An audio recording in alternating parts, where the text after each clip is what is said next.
ప్రియమైన సహోదరి సహోదరులారా, మీకో శుభవార్త.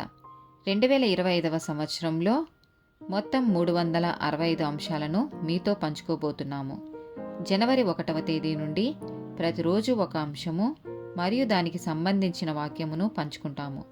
దయచేసి ఆ వాక్యములను వినండి, ధ్యానించండి మరియు ఆశీర్వదించబడండి.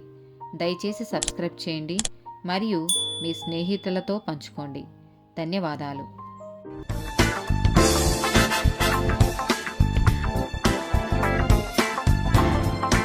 123rd డే టాపిక్ తప్పుడు ఆరోపణ. నిర్గమకాండము 20వ అధ్యాయము 16వ వచనము. నీ పొరుగువాని మీద అబద్ధ సాక్ష్యము పలకకూడదు. నిర్గమకాండము 23వ అధ్యాయము 1వ వచనము. లేని వార్తను పుట్టింపకూడదు. అన్యాయపు సాక్ష్యమును పలుకుటకై దుష్టునితో నీవు కలియకూడదు. సామెతల గ్రంథము 19వ అధ్యాయము 5వ వచనము. కూట సాక్షి శిక్ష నొందకపోడు, అబద్ధములాడువాడు తప్పించుకొనడు. మత్తయి సువార్త 5వ అధ్యాయము 11వ వచనము.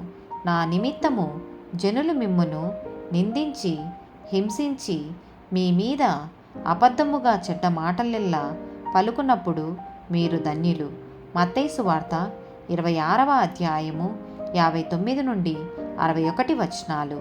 ప్రధాన యాజకులను మహాసభ వారందరూ యేసును చంపవలెనని ఆయనకు విరోధముగా అబద్ధ సాక్ష్యము వెదకుచుండిరి గాని అబద్ధ సాక్షుల అనేకులు వచ్చినను సాక్ష్యమేమీ దొరకలేదు. తుదకు 2 మనుషులు వచ్చి వీడు దేవాలయమును పడగొట్టి 3 దినములలో దాన్ని కట్టగలనని చెప్పెననిరి.